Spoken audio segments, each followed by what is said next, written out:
El millonario viudo visita la tumba de su hija y ve a una mujer pobre arrodillada y llorando. En su cuello, el colgante de su amada fallecida. Él se queda paralizado con lo que ella dijo. El viento soplaba entre los ciprestes con un silbido que parecía queja, y las cintas de los arreglos florales golpeaban contra las lápidas como si fueran alas de pájaro atrapado. Era una de esas tardes de otoño en las que el sol se esconde temprano y el frío llega antes de que uno se dé cuenta. Arturo Beltrán ajustó el cuello de su abrigo negro mientras caminaba por el sendero empedrado del Panteón Jardín, ese lugar donde los ricos de la ciudad enterraban no solo a sus muertos, sino también sus culpas y sus secretos. Llevaba en la mano una rosa blanca, una sola. Como cada año en esta fecha, llegó al mausoleo familiar, una construcción de mármol italiano con columnas discretas y el apellido Beltrán grabado en letras doradas que ya empezaban a perder brillo. Se arrodilló frente a la lápida más pequeña, la que casi nadie notaba porque estaba en la esquina, medio escondida por la sombra de un ángel de piedra. Dejó caer la rosa sobre el mármol pulido, y sus dedos temblaron al tocar la superficie fría. Sofía Isabel Beltrán, un ángel que nunca abrió los ojos. 2016, 9 años. Habían pasado 9 años desde aquella madrugada en que perdió todo de un solo golpe. A Isabel, su esposa, quien se desangró después del parto, y a la niña que no alcanzó a respirar ni una vez, o eso le dijeron, eso le habían dicho todos. No sufrió, señor Beltrán, fue muy rápido. Las palabras del doctor todavía retumbaban en su cabeza, aunque ya no recordaba bien el rostro del hombre que las pronunció. Solo quedaba el eco, ese maldito eco que lo perseguía cada vez que cerraba los ojos. Se quedó ahí, de rodillas, con la cabeza gacha. No rezaba porque hacía mucho que había dejado de creer en algo. Solo existía, respiraba. Seguía vivo porque no tuvo el valor de hacer otra cosa. La Fundación Isabel Beltrán, creada en memoria de su esposa, lo mantenía ocupado. Le daba un propósito, o al menos eso le decían. Pero en el fondo, Arturo sabía que no era más que un hombre hueco paseándose entre eventos de caridad y cenas de gala, sonriendo para las fotografías mientras por dentro se pudría. Un crujido de hojas lo sacó de sus pensamientos.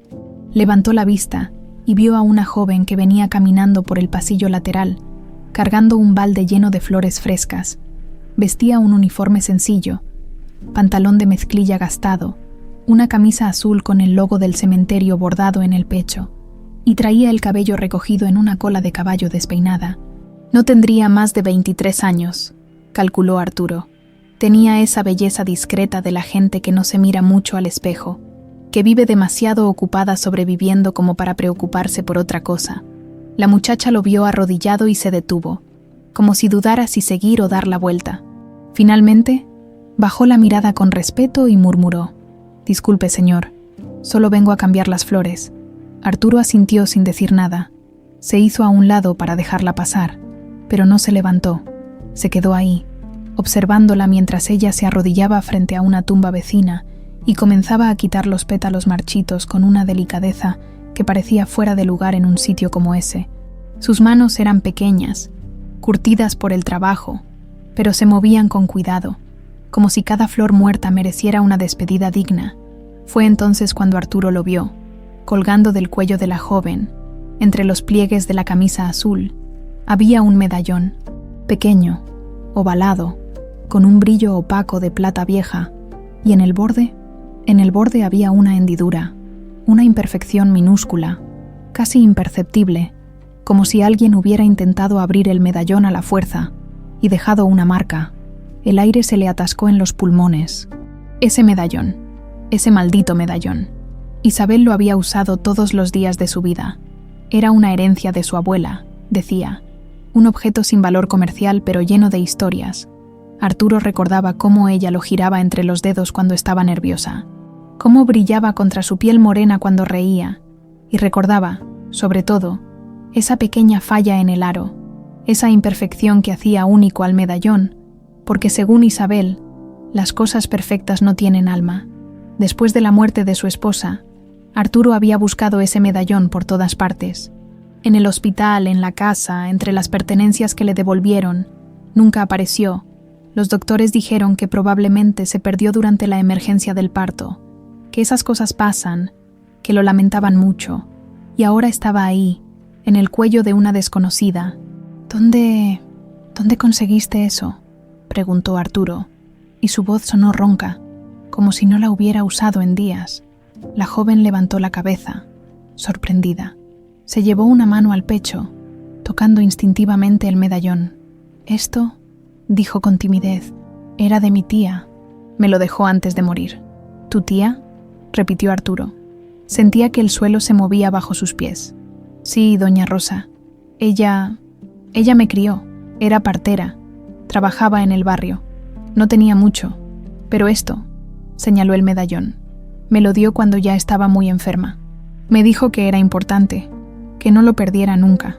Arturo quería hablar, pero las palabras no salían. Solo podía mirar ese objeto colgando del cuello de la muchacha, brillando débilmente bajo la luz mortecina de la tarde. «¿Cómo te llamas?», logró decir finalmente. «Elena Duarte», respondió ella, cada vez más confundida por la intensidad de la mirada del hombre. Arturo asintió lentamente, sin apartar los ojos del medallón. Quería arrancárselo del cuello, exigirle explicaciones, gritarle que ese objeto no podía estar ahí, que no tenía ningún sentido, pero algo lo detuvo, tal vez la vulnerabilidad en los ojos de la joven, o tal vez el miedo de que, si decía algo ahora, sin pruebas, sin nada más que una corazonada, ella desaparecería y el medallón con ella. Así que solo dijo: «Gracias por cuidar las flores». Elena pareció aliviada de que la conversación terminara. Asintió con una sonrisa tímida y siguió con su trabajo.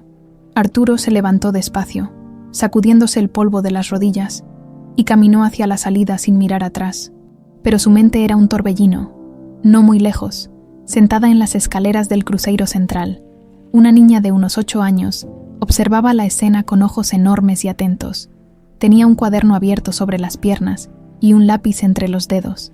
Se llamaba Luna, y aunque no hablaba, no había dicho una palabra desde hacía 2 años, veía todo, y lo que acababa de ver le pareció importante. Con trazos rápidos y seguros, dibujó 2 figuras, un hombre de traje oscuro y una mujer con uniforme azul, y entre ellos, con mucho cuidado, dibujó un corazón partido en 2 mitades. En el centro del corazón, pequeño pero claro, dibujó un medallón con una grieta en el borde. Cerró el cuaderno y lo abrazó contra su pecho, como si estuviera guardando un secreto que todavía no sabía cómo contar. Mientras tanto, en una oficina con ventanas de cristal que daban al centro de la ciudad, Adriana Solórzano colgó el teléfono y se reclinó en su silla de cuero. Uno de los choferes de la fundación acababa de informarle que Arturo había pasado más tiempo de lo normal en el cementerio y que había hablado con la florista.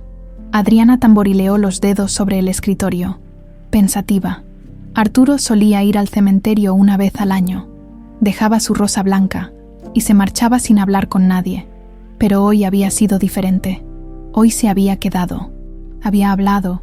Habrá que vigilar eso, murmuró para sí misma, y anotó algo en su agenda digital. No podía permitir que Arturo empezara a hacer preguntas. No ahora, no después de todo lo que había construido. Cerró la laptop y miró por la ventana hacia el atardecer que teñía de naranja los edificios. Todo estaba bajo control, por ahora, pero algo en su pecho, algo pequeño y molesto como una astilla, le decía que ese control no duraría para siempre. Arturo no pudo dormir esa noche. Cada vez que cerraba los ojos, veía el medallón colgando del cuello de Elena, balanceándose como un péndulo que marcaba el ritmo de algo que no alcanzaba a comprender. Se levantó 3 veces para servirse whisky, pero ni siquiera el alcohol logró callar el ruido en su cabeza. A las 4 de la mañana, se rindió, encendió la luz de su estudio y abrió el cajón del escritorio donde guardaba las pocas cosas que le quedaban de Isabel: fotografías, cartas, un pañuelo bordado con sus iniciales, y ahí, en el fondo, envuelto en papel de seda amarillento, estaba el certificado de defunción. 2 certificados, para ser exactos. Uno para Isabel Aurora Mendoza de Beltrán, otro para Sofía Isabel Beltrán Mendoza. Los desdobló con cuidado, aunque ya se sabía cada palabra de memoria. Causa de muerte, hemorragia posparto, choque hipovolémico, causa de muerte, paro cardiorrespiratorio, insuficiencia respiratoria neonatal. Todo muy técnico, muy oficial, muy definitivo. Pero si eso era cierto, ¿cómo explicaba el medallón 9 años atrás? Hospital San Rafael, madrugada del 14 de marzo. Arturo caminaba de un lado a otro en la sala de espera, con las manos metidas en los bolsillos del pantalón y el nudo de la corbata aflojado. Isabel llevaba 14 horas de trabajo de parto. Los doctores decían que todo iba bien, que solo era cuestión de tiempo, que la niña vendría cuando estuviera lista. «Primer hijo, ¿verdad?», le preguntó una enfermera de edad con una sonrisa amable. «Sí», respondió Arturo, intentando devolverle la sonrisa, pero fallando miserablemente. «Primera hija, van a ser muy felices», dijo la mujer, dándole una palmadita en el hombro antes de alejarse por el pasillo. 2 horas después, esa misma enfermera salió corriendo de la sala de partos con la cara desencajada. Detrás de ella venían camillas, doctores gritando órdenes, el sonido agudo y desesperado de las máquinas. Arturo intentó seguirlos, pero un guardia de seguridad lo detuvo. «Señor, por favor, déjelos trabajar. Es mi esposa, mi hija», gritó Arturo, forcejeando. Pero el guardia era más grande, más fuerte. Lo empujó de vuelta a la sala de espera, mientras las puertas dobles de cirugía se cerraban con un golpe seco que sonó como una sentencia. Arturo nunca supo exactamente qué pasó en esa sala. Solo le dijeron los resultados. Isabel había perdido demasiada sangre. No pudieron salvarla. La niña nació sin vida. Asfixia perinatal, dijeron. «A veces pasa». Le preguntó si podía verlas. Le dijeron que no era buena idea, que mejor las recordara como eran. Pero insistió. Tenía derecho. Era su familia. Lo dejaron entrar a una sala fría, con olor a desinfectante y algo más que no supo identificar, pero que se le quedó grabado en la memoria. Isabel estaba en una camilla, cubierta con una sábana blanca hasta el cuello. Parecía dormida. Arturo le tomó la mano, todavía tibia, y lloró sin hacer ruido, porque no quería que los doctores del otro lado de la puerta lo escucharan derrumbarse. La bebé estaba en una cuna térmica apagada, tan pequeña que cabía en sus 2 manos. Tenía los ojos cerrados, los labios morados, el cuerpo inmóvil. Arturo apenas la tocó. Le dio miedo romperla, aunque ya estuviera rota. Cuando salió de esa sala, ya no era el mismo hombre. Nunca volvió a preguntar por ellas. Firmó los papeles que le pusieron enfrente. Autorizó la cremación, el servicio funerario, todo. Dejó que Adriana, su asistente ejecutiva en aquel entonces, se encargara de los detalles. Y ella se encargó de todo, con una eficiencia que en ese momento le pareció una bendición, pero que ahora, 9 años después, empezaba a parecerle sospechosa. Elena también pasó la noche en vela, aunque por razones muy diferentes. Vivía en un cuartito de azotea en la colonia obrera, uno de esos lugares donde la renta es barata porque las paredes son delgadas y el agua caliente llega solo 2 horas al día, pero era suyo, o al menos lo sentía suyo. Llevaba 5 años pagándolo con lo que ganaba en el cementerio y con las propinas que a veces le daban en los velorios cuando armaba arreglos florales especialmente bonitos. Esa noche, sentada en el colchón que también servía de sofá, Elena sostuvo el medallón entre las manos y lo observó bajo la luz amarillenta del foco pelón que colgaba del techo. Lo había usado toda su vida, o al menos, desde que tenía memoria. Doña Rosa, la única madre que había conocido, se lo puso en el cuello cuando tenía unos 6 o 7 años. Le dijo que era importante, que venía de alguien especial, pero nunca le explicó de quién. «Algún día vas a entender, mija», le había dicho la anciana con esa voz rasposa de fumadora empedernida. «Cuando llegue el momento, vas a saber qué hacer con él». Pero doña Rosa murió 5 años atrás sin decir nada más, y Elena se quedó con un medallón y un montón de preguntas sin respuesta. Intentó abrirlo varias veces a lo largo de los años. Sabía que había algo adentro porque cuando lo agitaba, escuchaba un sonido débil, como papel rozando metal, pero la hendidura estaba tan cerrada que nunca se atrevió a forzarla. Tenía miedo de romperlo. Era lo único que tenía de su pasado, fuera lo que fuera ese pasado. Ahora, después del encuentro con aquel hombre en el cementerio, el señor Beltrán, según decía el nombre en el mausoleo, el medallón le pesaba diferente. como si de pronto hubiera cobrado un significado que antes no tenía, la forma en que él la había mirado, con esos ojos grises llenos de algo que parecía reconocimiento, dolor, miedo, como si hubiera visto un fantasma. Elena se recostó en el colchón, todavía con el medallón apretado en la mano, y dejó que el cansancio finalmente la venciera, pero sus sueños fueron inquietos, llenos de imágenes borrosas, una mujer de cabello oscuro que no lograba ver bien, un llanto de bebé que venía de muy lejos, unas manos arrugadas, las manos de Doña Rosa, cerrando el medallón con fuerza. Al día siguiente, en las oficinas de la Fundación Isabel Beltrán, Adriana Solórzano llegó temprano como siempre. Vestía un traje sastre color hueso, tacones que sonaban como pequeñas amenazas contra el mármol del piso y una sonrisa profesional que había perfeccionado a lo largo de 10 años de trabajo. La fundación ocupaba 3 pisos de un edificio en Polanco. Había salas de juntas con vista a la ciudad, pasillos llenos de fotografías de eventos benéficos, vitrinas con reconocimientos y placas conmemorativas, y en el vestíbulo principal, detrás de un cristal especial, estaba la colección personal de Isabel, cartas escritas a mano, diarios, fotografías de su juventud, todo cuidadosamente curado por Adriana. Arturo rara vez venía a la oficina, firmaba lo que tenía que firmar, aparecía en los eventos importantes y el resto del tiempo se mantenía alejado, prefería trabajar desde casa. Decía, la fundación le traía demasiados recuerdos. Adriana lo entendía, o al menos fingía entenderlo. En realidad, esa distancia le convenía, le daba libertad para manejar las cosas a su manera, para tomar decisiones sin tener que consultarlas, para mantener ciertos secretos enterrados donde debían estar. Su asistente tocó a la puerta y asomó la cabeza. Señora Solórzano, el señor Beltrán está en la línea 2. Adriana levantó la vista de la pantalla de su computadora, sorprendida. Arturo nunca llamaba tan temprano.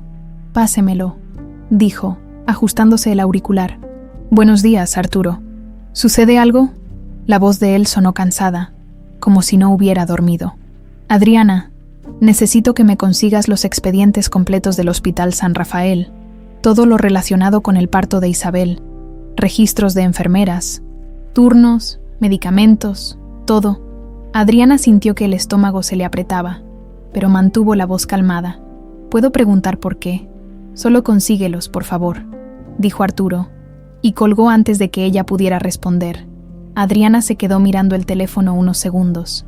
Después, muy despacio, marcó otro número. Soy yo, dijo cuando contestaron del otro lado. Tenemos un problema. Luna llevaba 2 años sin hablar, pero eso no significaba que no tuviera nada que decir, desde aquel día en que vio algo que no debía haber visto, algo que su mamá le rogó que olvidara, aunque ninguna de las dos hablaba de ello. Las palabras se le quedaron atoradas en algún lugar entre el pecho y la garganta. Los doctores dijeron que era trauma, que con terapia y tiempo, tal vez volvería a hablar, pero pasaron los meses, luego los años, y Luna se acostumbró al silencio. Descubrió que podía decir más con un dibujo que con 1000 palabras. Su mamá, doña Carmela, era la encargada de limpieza del Panteón Jardín. Trabajaba ahí desde hacía 15 años, y cuando Luna salía de la escuela, se iba directa al cementerio a esperarla. Se sentaba en las escaleras del cruceiro central con su cuaderno y sus lápices de colores, y observaba a la gente que llegaba a llorar a sus muertos, a los que llegaban solo a cumplir, dejaban flores y se iban corriendo, a los que se quedaban horas hablando con las lápidas como si alguien pudiera contestarles. Luna lo veía todo, y todo lo dibujaba. Por eso, cuando vio al señor del traje oscuro hablar con Elena, la florista que siempre le regalaba margaritas, supo que había pasado algo importante. No sabía exactamente qué, pero sus ojos, entrenados para captar detalles, habían notado cosas.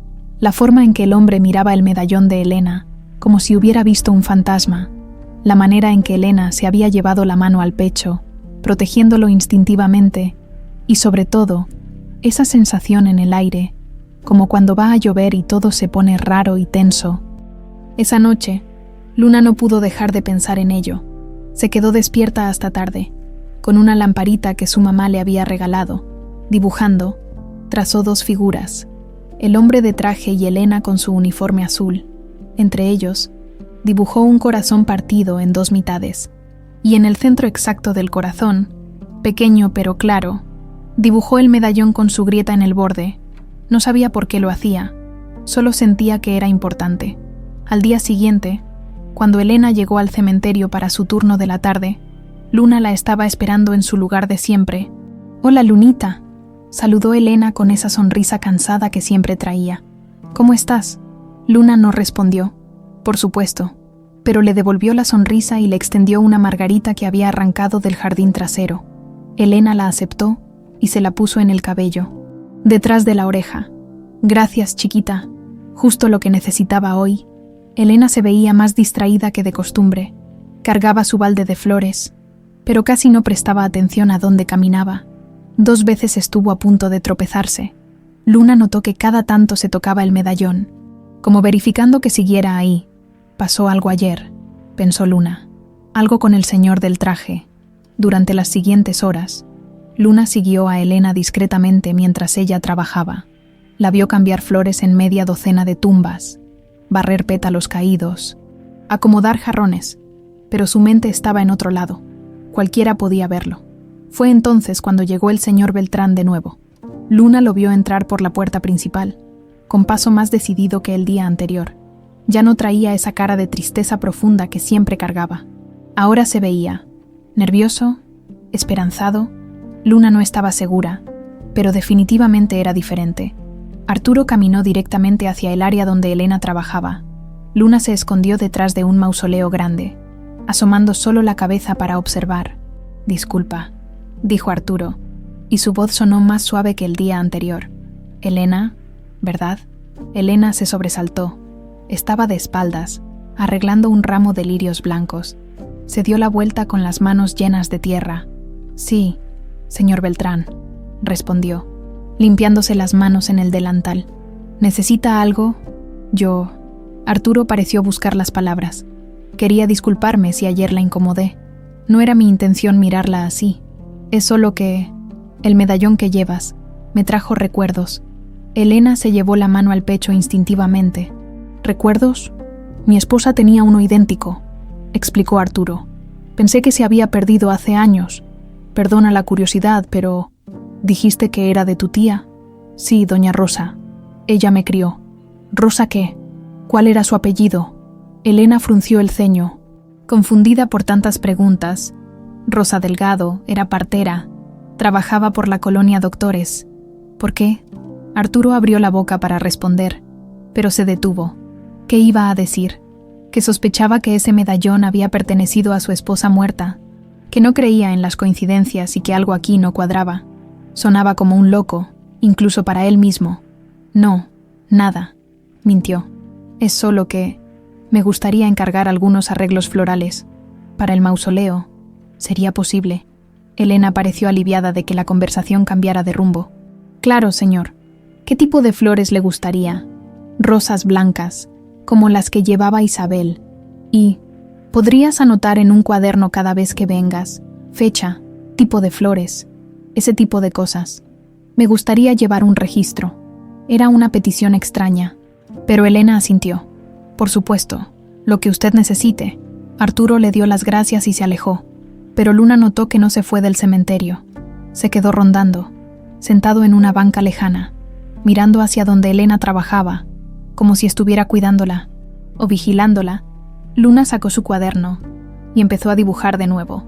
Esta vez, dibujó al señor Beltrán sentado en la banca y a Elena con su balde de flores, entre ambos.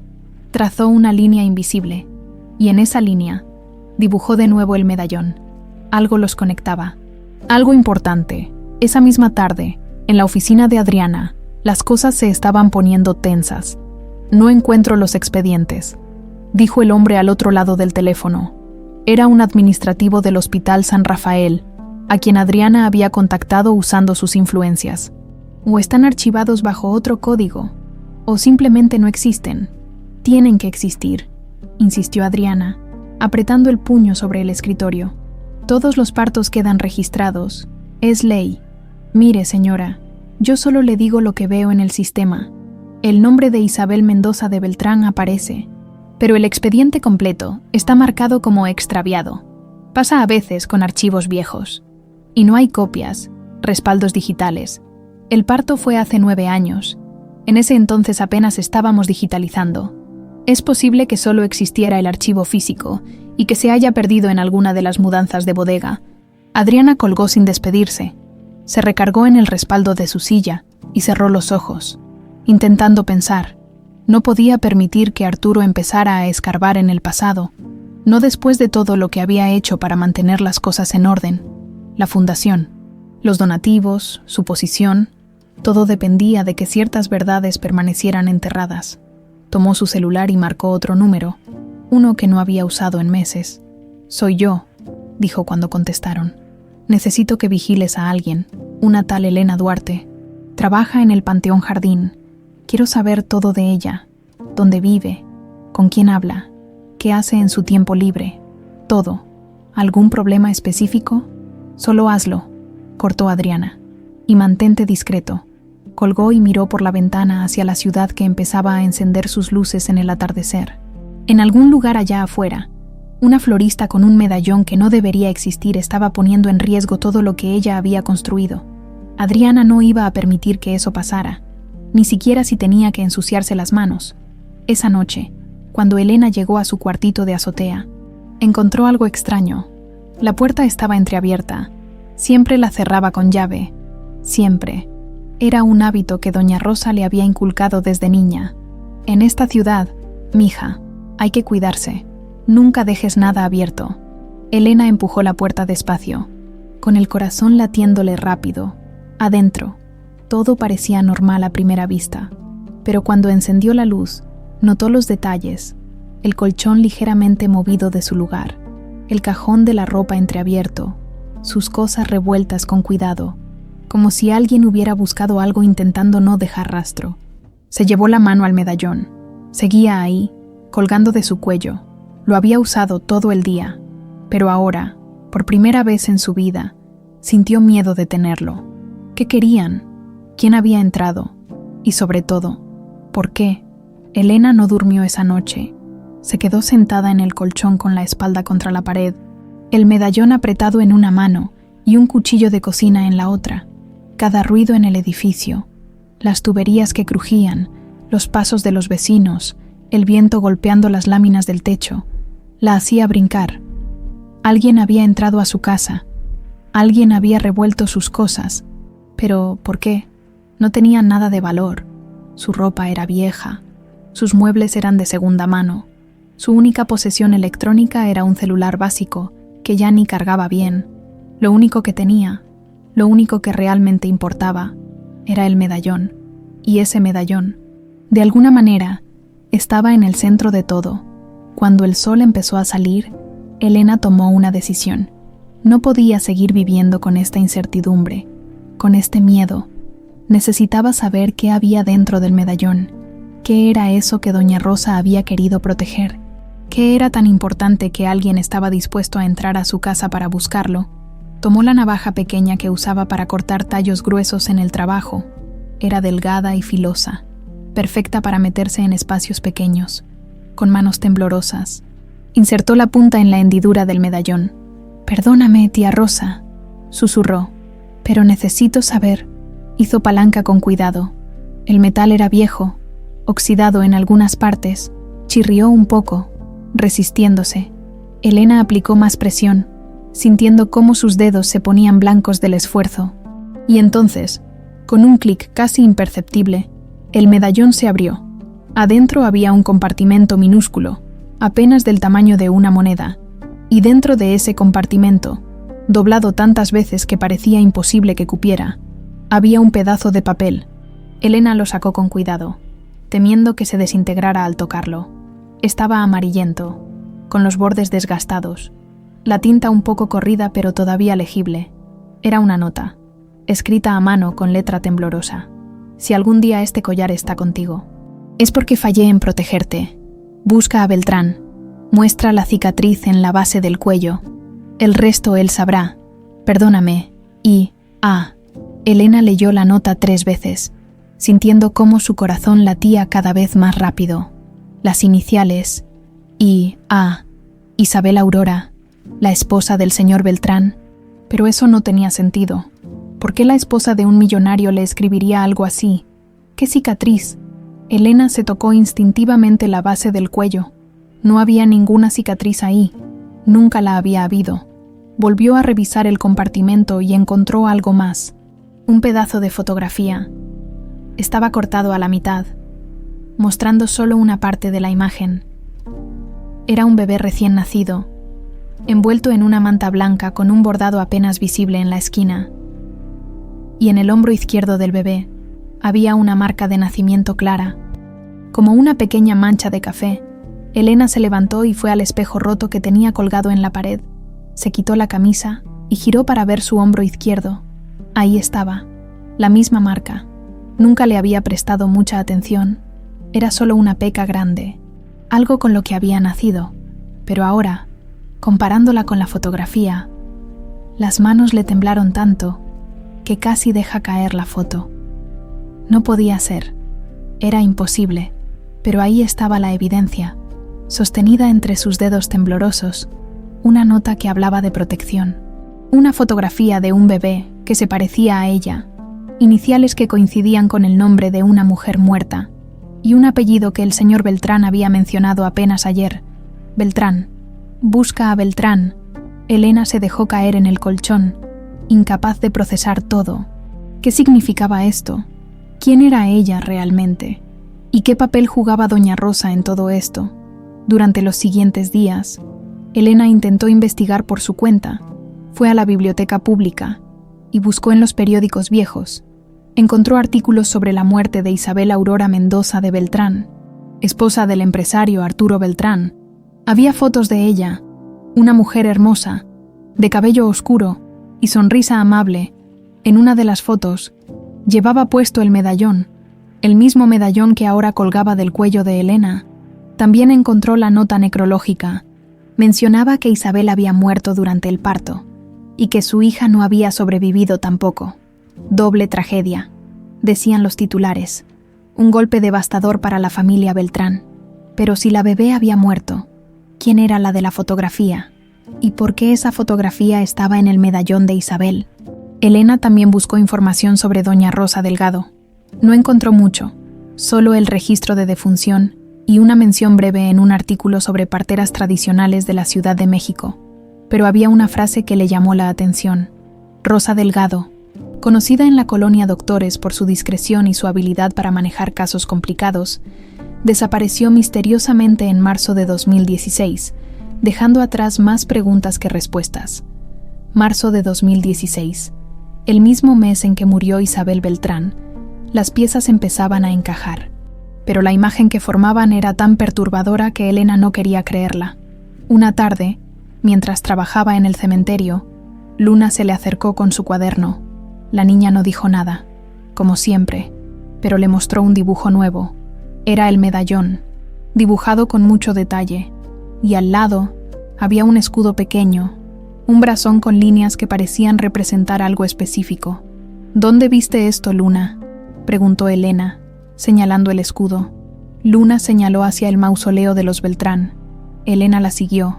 Confundida, la niña la llevó hasta una esquina del mausoleo donde había una placa conmemorativa, y ahí, grabado en la piedra junto al nombre de Isabel, estaba el mismo escudo que Luna había dibujado. Elena sacó el medallón de su cuello y lo volteó. En la parte trasera, casi invisible por el desgaste del tiempo, estaba grabado el mismo escudo, tan pequeño que nunca lo había notado. Todo estaba conectado. El medallón, Isabel, doña Rosa, el bebé de la fotografía, y de alguna manera, Elena estaba en el centro de todo. Esa noche, Elena decidió que ya no podía seguir escondiéndose. Necesitaba hablar con Arturo Beltrán. Necesitaba mostrarle lo que había encontrado. Necesitaba respuestas. Buscó la dirección de la Fundación Isabel Beltrán en Internet, y al día siguiente, en su día libre, se armó de valor y fue hasta allá. El edificio era imponente, cristales oscuros, puertas automáticas, un vestíbulo de mármol que hacía eco con cada paso. Elena se sintió completamente fuera de lugar con sus jeans gastados y su chamarra vieja. Se acercó a la recepción, donde una mujer impecablemente vestida La miró de arriba abajo con desdén apenas disimulado. «Buenas tardes. ¿En qué puedo ayudarla? Necesito hablar con el señor Arturo Beltrán. Es urgente. ¿Tiene cita?» «No, pero...» «El señor Beltrán no recibe visitas sin cita previa. Si gusta, puede dejar sus datos y alguien se comunicará con usted. Por favor, es muy importante. Solo necesito 5 minutos». La recepcionista suspiró con fastidio y levantó el teléfono. «Voy a verificar si el señor está disponible. Espere aquí». Elena se quedó parada en medio del vestíbulo, sintiendo cómo las miradas de seguridad la seguían. Se llevó la mano al medallón, buscando consuelo en su peso familiar. 10 minutos después, la recepcionista regresó con una sonrisa que no llegaba a sus ojos. «El señor Beltrán no se encuentra disponible en este momento. La señora Solórzano, administradora general, la atenderá. Por favor, sígame». Elena dudó. No quería hablar con ninguna administradora. Quería hablar con Arturo, pero no tuvo opción. La recepcionista ya caminaba hacia los elevadores. Subieron al 3er piso. Los pasillos estaban decorados con fotografías de eventos benéficos, gente sonriendo para la cámara, niños sosteniendo carteles de agradecimiento. Todo muy bonito, todo muy perfecto, demasiado perfecto. La recepcionista tocó a una puerta de madera oscura y la abrió sin esperar respuesta. «Señora Solórzano», la persona que preguntaba por el señor Beltrán. Elena entró a una oficina amplia, con ventanas que daban a la ciudad. Detrás de un escritorio enorme, estaba una mujer de unos 40 años, cabello corto perfectamente peinado, traje elegante, maquillaje impecable. Sonreía, pero sus ojos eran fríos. «Adelante, por favor. Soy Adriana Solórzano. ¿En qué puedo ayudarte?» Elena se sentó en la silla frente al escritorio, sintiendo cómo sus piernas temblaban. «Necesito hablar con el señor Beltrán. Es personal. Todo lo relacionado con el señor Beltrán pasa primero por mí», dijo Adriana todavía sonriendo. «¿De qué se trata?» Elena dudó. Algo en esa mujer la ponía nerviosa, pero ya había llegado hasta ahí. «Es sobre mi familia. Creo que hay una conexión con la familia Beltrán». La sonrisa de Adriana se congeló por una fracción de segundo, tan rápido que Elena casi pensó que lo había imaginado. ¿Qué tipo de conexión? Elena sacó el medallón de su cuello y lo puso sobre el escritorio. Este medallón perteneció a la señora Isabel Beltrán, y ahora está conmigo. Necesito saber por qué. Adriana miró el medallón sin tocarlo. Sus ojos se entrecerraron apenas. «Ese es un medallón común. Puedes comprarlo en cualquier joyería». «No es común», insistió Elena. «Tiene una marca específica, y adentro hay...» «Escucha», interrumpió Adriana, y su voz perdió toda calidez. «No sé qué es lo que buscas, pero te voy a dar un consejo. El señor Beltrán es un hombre que ha sufrido mucho. No necesita que oportunistas vengan a abrir viejas heridas con cuentos inventados. No es un cuento». Adriana se levantó de su silla y rodeó el escritorio. Se inclinó hacia Elena, tomándola del brazo con más fuerza de la necesaria. «Toma tu medallón y vete, y no regreses. ¿Entendido?» Elena sintió el dolor en su muñeca donde Adriana apretaba. Tomó el medallón con la mano libre y se levantó, asustada. «Solo quiero la verdad. La verdad es que no eres nadie», siseó Adriana. «Y si vuelves a acercarte al señor Beltrán o a esta fundación, te vas a arrepentir». Elena salió de esa oficina prácticamente corriendo, con el corazón latiéndole en los oídos y las manos temblando tanto que apenas pudo llamar el elevador. Mientras las puertas se cerraban, alcanzó a ver a Adriana de pie en el pasillo, observándola con una expresión que Elena solo podía describir como peligrosa. Elena regresó al cementerio al día siguiente con un moretón púrpura en la muñeca y una determinación que no sabía que tenía. La amenaza de Adriana Solórzano había logrado lo contrario de lo que pretendía. En lugar de asustarla y hacerla desistir, había confirmado que había algo que esconder. La gente no amenaza por nada. La gente no aprieta muñecas y lanza advertencias si no tiene miedo de que descubran algo. Pero ahora Elena tenía un problema más grande. ¿Cómo llegar a Arturo Beltrán sin pasar por Adriana? Trabajó toda la mañana en automático, cambiando flores, barriendo pétalos, sin prestar mucha atención a lo que hacía. Su mente estaba en otra parte, dándole vueltas al mismo círculo de preguntas sin respuestas. «Tienes cara de no haber dormido», dijo doña Carmela, la mamá de Luna, mientras barría cerca de ella. ¿Todo bien, mija? Elena forzó una sonrisa. Sí, doña Carmelita, solo un poco cansada. La mujer la miró con esos ojos de madre que ven más de lo que uno quisiera mostrar, pero no insistió. En su lugar, señaló con la barbilla hacia el cruceiro central. Luna te anda buscando. Trae otro de sus dibujitos. Elena encontró a la niña sentada en su lugar de siempre, con el cuaderno sobre las piernas. Cuando la vio llegar, Luna le extendió una página arrancada. Era un dibujo simple pero claro.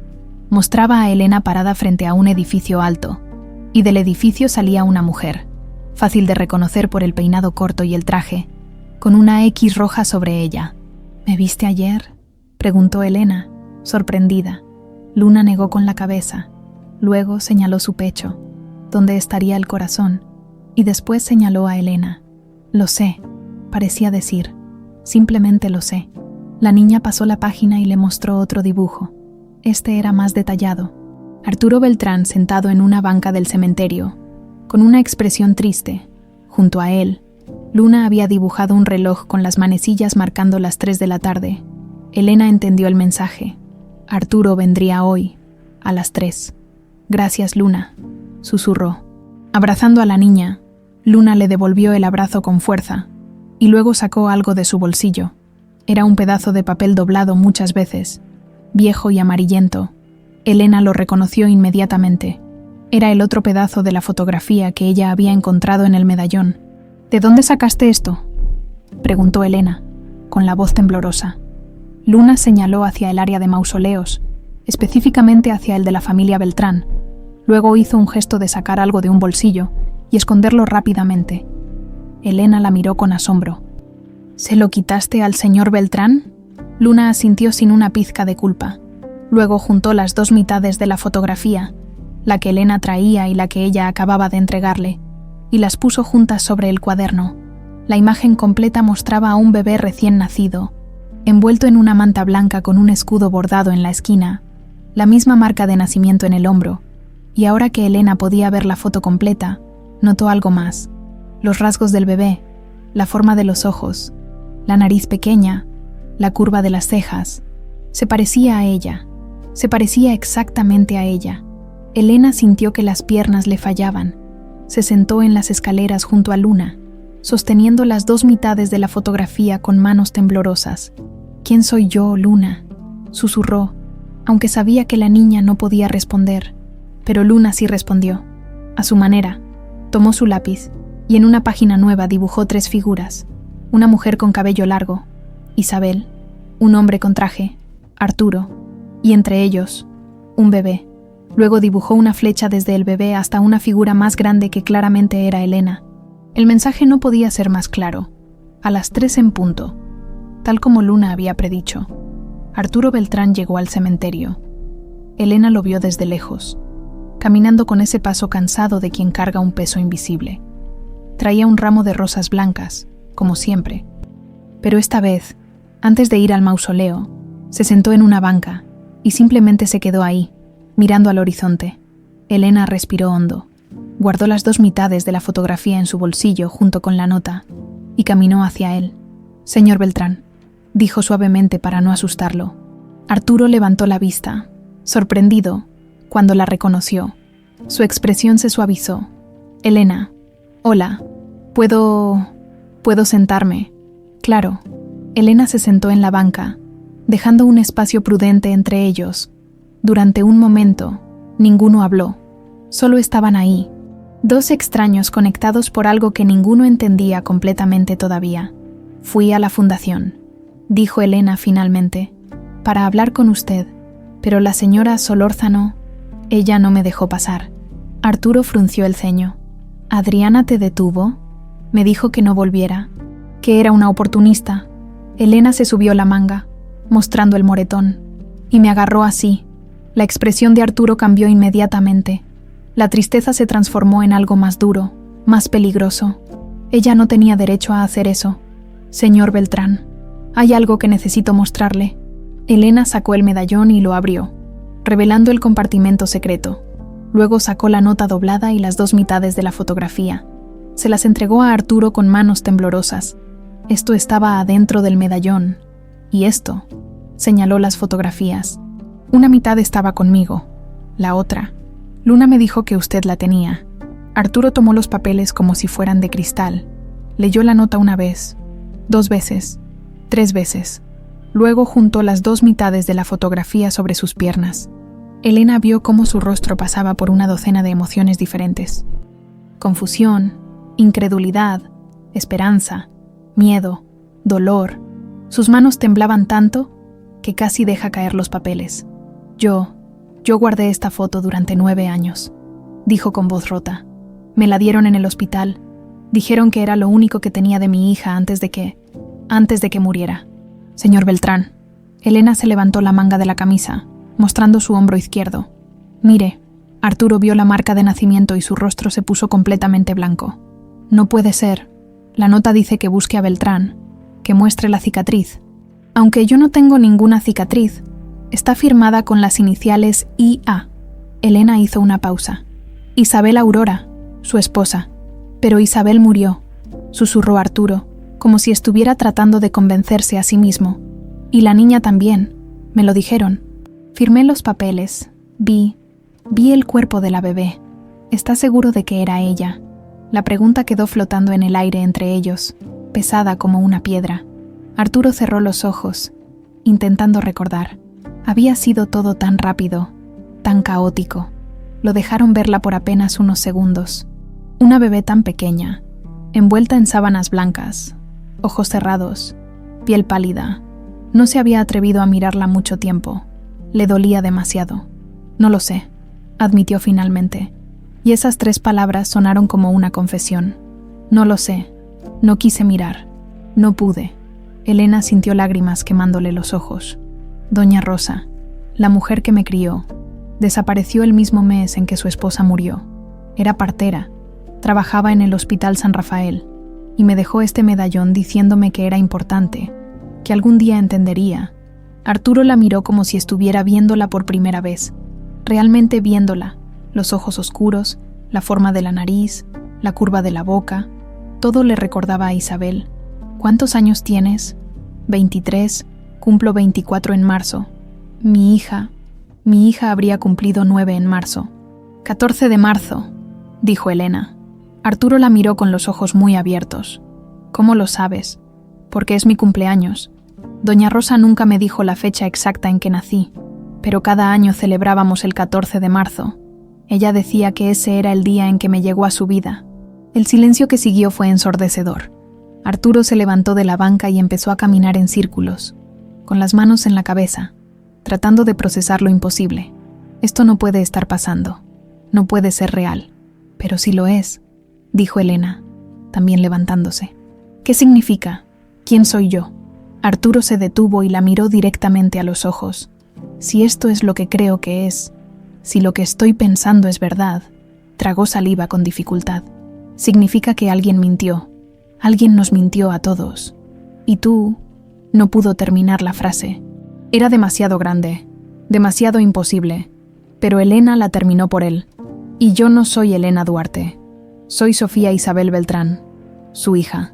Las palabras quedaron suspendidas en el aire del cementerio, entre las tumbas de los muertos y los secretos enterrados, esperando a ser desenterradas. Desde la entrada del cementerio, un hombre con gorra y lentes oscuros tomaba fotografías con un teléfono celular. Cada palabra, cada gesto, cada papel que habían intercambiado. Cuando terminó, marcó un número.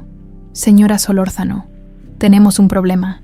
Beltrán acaba de hablar con la chica, y ella le mostró algo. No sé qué era exactamente, pero por la cara que puso, es malo, muy malo. Del otro lado de la línea, Adriana apretó el puño hasta que sus nudillos se pusieron blancos.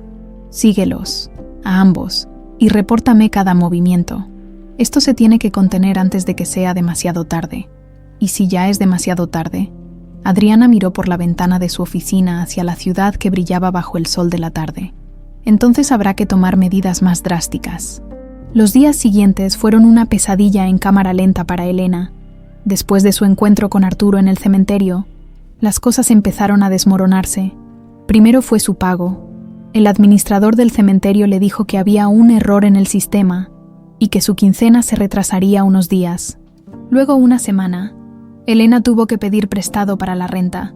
Después empezaron las advertencias, una nota oficial en su expediente laboral por negligencia en el mantenimiento de las áreas verdes. Algo completamente falso. Sus compañeros comenzaron a evitarla, como si tuviera una enfermedad contagiosa. Cuando preguntaba qué pasaba, solo movían la cabeza y se alejaban. «Es mejor que no te juntes con ella», escuchó Elena que alguien le decía a Patty, su única amiga en el trabajo. «Dicen que anda en cosas raras, que molesta a los deudos importantes». Elena sabía de dónde venía todo esto. Adriana Solórzano tenía tentáculos en todas partes y estaba apretando. Arturo, por su parte, había comenzado su propia investigación. Contrató a un detective privado, pidió los registros del Hospital San Rafael, solicitó entrevistas con el personal que había trabajado la noche del parto de Isabel, pero cada puerta que tocaba se cerraba antes de que pudiera abrirla completamente. Los registros del hospital estaban extraviados. Las enfermeras se habían jubilado o mudado fuera de la ciudad. El doctor que atendió el parto había muerto 2 años atrás en un accidente automovilístico. Todo era demasiado conveniente, demasiado limpio. Alguien borró el rastro, le dijo el detective una tarde. Y lo hizo muy bien. Quien sea que esté detrás de esto. Tiene recursos y conexiones. Arturo sabía exactamente quién tenía esos recursos. El velorio de don Herminio Vázquez fue uno de los eventos más grandes que el Panteón Jardín había visto en meses. El hombre había sido un empresario importante, y su funeral atrajo a cientos de personas, políticos, empresarios, gente de sociedad. El estacionamiento estaba lleno de coches lujosos y guardaespaldas con lentes oscuros. Elena trabajó todo el día preparando los arreglos florales, docenas de coronas, ramos, centros de mesa. Sus manos estaban llenas de rasguños de las espinas de las rosas. Pero no se quejó. Necesitaba el trabajo, necesitaba la distracción. Era media tarde cuando las cosas se pusieron feas. Elena estaba acomodando un arreglo cerca del féretro, cuando una mujer mayor, vestida completamente de negro y con joyas que probablemente valían más que todo lo que Elena ganaría en su vida, empezó a gritar. «¡Me robaron! ¡Alguien me robó mi pulsera!». El murmullo de las conversaciones se detuvo de inmediato. Todos voltearon a ver. «Estaba aquí hace un momento», siguió gritando la mujer. «En mi bolsa. Y ahora ya no está. Cálmese, señora Vázquez», dijo el director del cementerio, acercándose rápidamente. «Estoy seguro de que apareció. Tal vez la dejó en el coche». «No la dejé en el coche. Estaba aquí. Y esa muchacha», señaló directamente a Elena, «estuvo muy cerca de mi bolsa hace un rato». Elena sintió que el piso se abría bajo sus pies. «Yo no toqué nada, señora. Solo estaba acomodando las flores». «Revísenla», exigió la mujer. «Revisen sus bolsillos». «Eso no será necesario», empezó a decir el director, pero entonces apareció Adriana Solórzano. Elena no sabía que ella estaría ahí, pero por supuesto que estaba. La Fundación Beltrán había donado dinero para la construcción del mausoleo familiar de los Vázquez. «Por favor, revisemos esto con calma», dijo Adriana con su voz más profesional. «Si la joven no tiene nada que esconder, no habrá problema en que muestre sus pertenencias». Elena la miró con incredulidad. Los ojos de Adriana brillaban con algo que parecía triunfo. «No tengo nada», dijo Elena, con la voz temblorosa. «Pueden revisar lo que quieran». El director, claramente incómodo, le pidió que vaciara sus bolsillos. Elena lo hizo. Un pañuelo arrugado, algunas monedas, la navaja que usaba para cortar tallos. «¿Y ese medallón?», preguntó la señora Vázquez. «¿De dónde sacó algo tan fino una florista?». Elena se llevó la mano al cuello instintivamente. «Esto es mío, era de mi familia. Déjeme verlo», exigió la mujer. «No», dijo Elena, retrocediendo, pero 2 guardias de seguridad ya la habían rodeado. Uno de ellos intentó quitarle el medallón del cuello. Elena forcejeó, gritando: «¡Suéltenme! ¡Esto es mío!». No hice nada. Fue entonces cuando alguien gritó desde atrás: «La pulsera está en el arreglo de flores». Todos voltearon.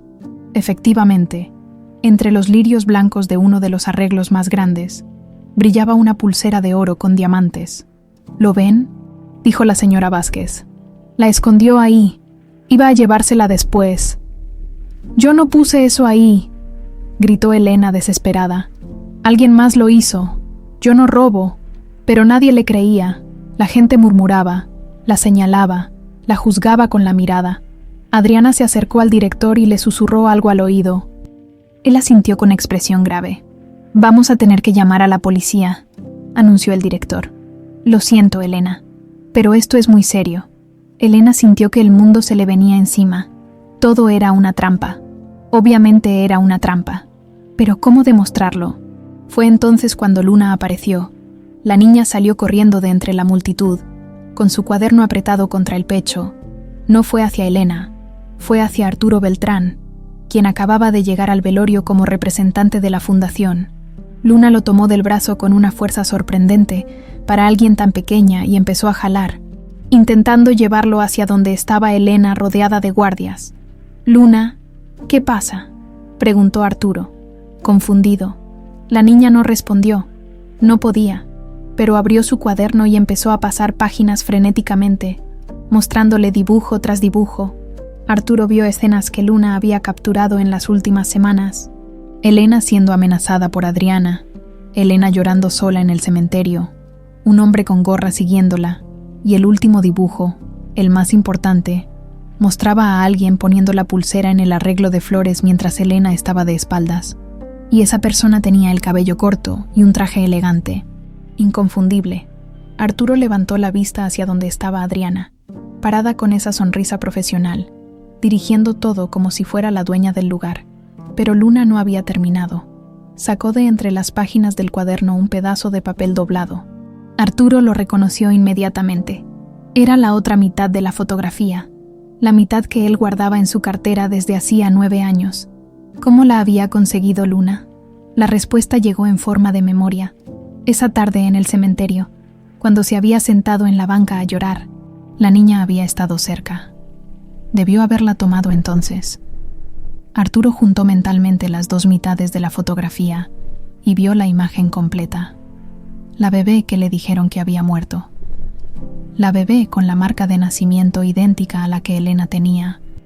Y en ese momento, todo encajó con una claridad devastadora. «Deténganse», dijo Arturo, y su voz resonó con una autoridad que hizo que todos giraran a verlo. «No llamen a la policía todavía». Se acercó a Elena, quien tenía lágrimas corriendo por las mejillas. «Señor Beltrán, la evidencia es clara», empezó a decir el director. «La evidencia es que alguien puso esa pulsera en el arreglo», interrumpió Arturo. «Y tengo razones para creer que Elena no fue esa persona». «¿Y quién fue entonces?», preguntó la señora Vázquez con desdén. Arturo miró directamente a Adriana. «Creo que deberíamos revisar las cámaras de seguridad del cementerio. Este lugar tiene cámaras, ¿verdad?». El director asintió nerviosamente. «Sí, pero... entonces revisémoslas». Ahora, Adriana mantuvo la compostura, pero Arturo notó cómo sus manos se cerraban en puños. «Arturo, esto es ridículo. La chica claramente es culpable. Si es tan culpable, las cámaras lo mostrarán», respondió Arturo. «No hay razón para no revisar». El director no tuvo opción. Lo llevaron a todos a la oficina administrativa, donde estaban los monitores de seguridad. Revisaron la grabación del momento exacto. Y ahí estaba, claro como el día, una mujer con traje elegante y cabello corto, acercándose al arreglo mientras Elena estaba de espaldas, ayudando a otro doliente. La mujer sacaba algo brillante de su bolsa y lo metía discretamente entre las flores. Todo en menos de 5 segundos. No se veía claramente el rostro desde ese ángulo, pero la ropa era inconfundible. «Esa es mi pulsera», susurró la señora Vázquez. «Pero, ¿quién es esa mujer?». Todos voltearon a ver a Adriana, quien había perdido todo el color de la cara. «Esto es un malentendido», dijo retrocediendo. «Yo solo... estaba acomodando el arreglo». «¿Acomodando un arreglo con una joya robada?», preguntó Arturo con voz helada. «Explícame eso, Adriana». Pero ella no pudo. Ya no tenía palabras, solo miedo en los ojos. Elena se dejó caer en una silla, temblando de pies a cabeza. Luna se acercó y le tomó la mano, y por primera vez en 2 años, la niña habló. Su voz era pequeña, oxidada por el desuso, pero clara. Ella miente, siempre miente. El silencio que siguió fue absoluto. Doña Carmela, la madre de Luna, se llevó las manos a la boca, con lágrimas en los ojos. Su bebé había vuelto a hablar, y lo había hecho para defender la verdad. El mundo de Adriana Solórzano se desmoronó en cuestión de horas. Después del incidente en el velorio, Arturo ordenó que nadie se moviera hasta que llegara la policía. Esta vez, la verdadera policía, no los guardias de seguridad que respondían a quien les pagara mejor. Esto es absurdo, intentó defenderse Adriana, aunque su voz ya no tenía esa seguridad de siempre. Fue un error. Pensé que la pulsera era parte del arreglo. La estaba colocando de vuelta. ¿En serio?, preguntó Arturo con frialdad. ¿Y también fue un error amenazar a Elena en tu oficina? ¿Dejarle moretones en el brazo? ¿Sabotear su trabajo? Adriana lo miró con odio puro. No sé de qué hablas. Yo sí sé, dijo Elena, levantándose de la silla con las piernas todavía temblorosas. Y tengo testigos. Luna me vio llegar ese día a la fundación. Su mamá también. Y hay cámaras en el edificio. La expresión de Adriana se endureció aún más. Estaba acorralada, y lo sabía. Cuando llegó la policía, tomaron declaraciones de todos. La señora Vázquez decidió no presentar cargos formales por el robo una vez que quedó claro que Adriana había plantado la evidencia. Pero el daño ya estaba hecho. Las sospechas flotaban en el aire como un mal olor que no se iba. Arturo llevó a Elena y a Luna a un lugar privado, lejos de la multitud de curiosos. «Necesito que me muestres todo lo que tienes», le dijo a Elena. «La nota, la fotografía completa, cualquier cosa que pueda ayudarnos a entender qué pasó hace 9 años». Elena asintió y sacó el medallón. Lo abrió cuidadosamente y mostró el compartimento secreto, la nota doblada, la media fotografía. Luna, todavía temblando por el esfuerzo de haber hablado, sacó de su cuaderno la otra mitad. Arturo las juntó sobre una mesa. La imagen completa mostraba a la bebé, con una claridad que le rompió el corazón, esos ojos cerrados, esa marca de nacimiento, ese escudo bordado en la manta. Esto, señaló el escudo, es el escudo de la familia Mendoza. La familia de Isabel, su abuela lo bordaba en todo, manteles, sábanas, mantas de bebé. Miró a Elena. Esta foto fue tomada el día en que mi hija nació, o al menos, eso me dijeron. Pero usted vio el cuerpo, dijo Elena con voz suave. ¿Cómo puede ser que yo esté aquí si usted vio el cuerpo? Esa es la pregunta que me ha estado atormentando desde que te conocí. Arturo respiró profundo. Ese día fue caótico. Isabel perdió mucha sangre. Hubo complicaciones. Cuando me dejaron entrar a verlas, yo apenas pude mirar. Me dijeron que la niña no había respirado. La vi por 2 segundos, quizá 3. Estaba envuelta en sábanas blancas. Tan pequeña, tan quieta. La voz se le quebró. No tuve el valor de mirar más. Firmé lo que me pusieron enfrente y dejé que se encargaran de todo. ¿Quién se encargó?, preguntó Elena. Adriana. Ella ya trabajaba conmigo en ese entonces. Era mi asistente ejecutiva. Se ocupó del funeral, del papeleo, de todo. Dijo que quería ahorrarme el dolor. Y yo la dejé, porque no podía con nada más. Elena sintió un escalofrío. La nota dice que busque a Beltrán, que muestre la cicatriz en la base del cuello. Se tocó el cuello.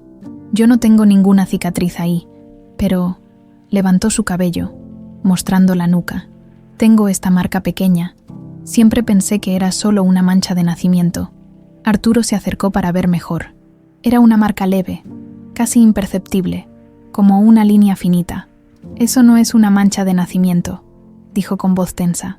Es una cicatriz quirúrgica, muy pequeña, pero definitivamente una cicatriz. ¿De qué? No lo sé, pero vamos a averiguarlo. Arturo tenía recursos, y cuando un hombre con recursos decide buscar la verdad, las puertas empiezan a abrirse. Contrató al mejor abogado de la ciudad.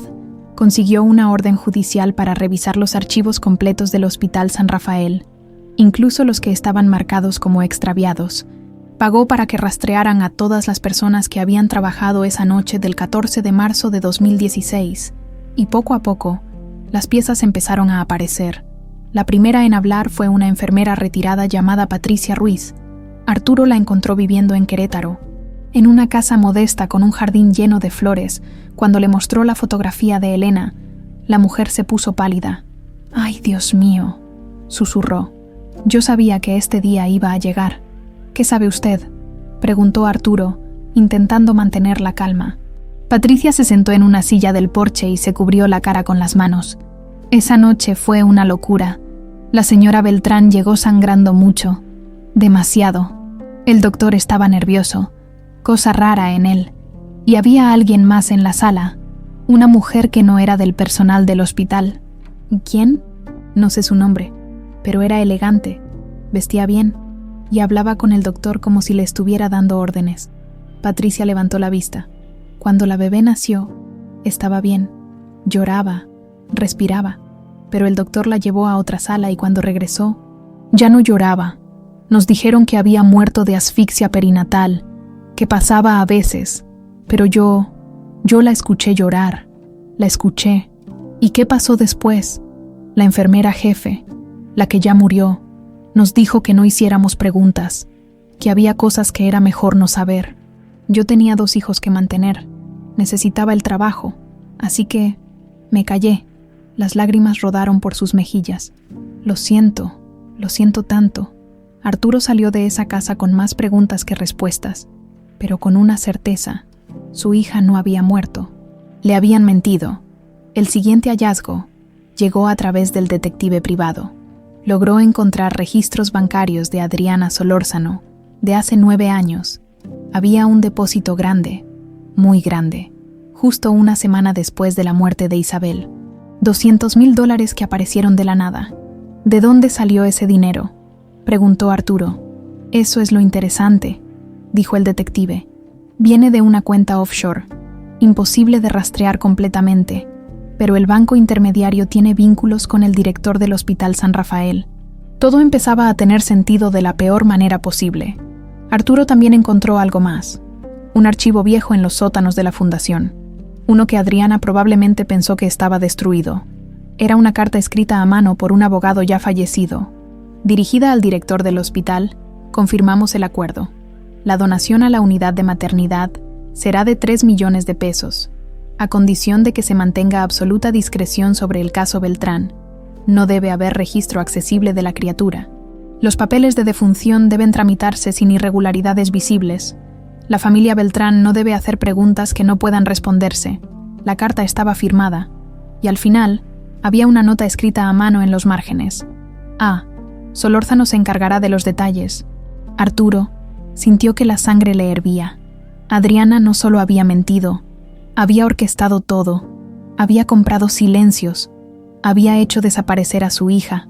Pero, ¿por qué? ¿Qué ganaba ella con eso?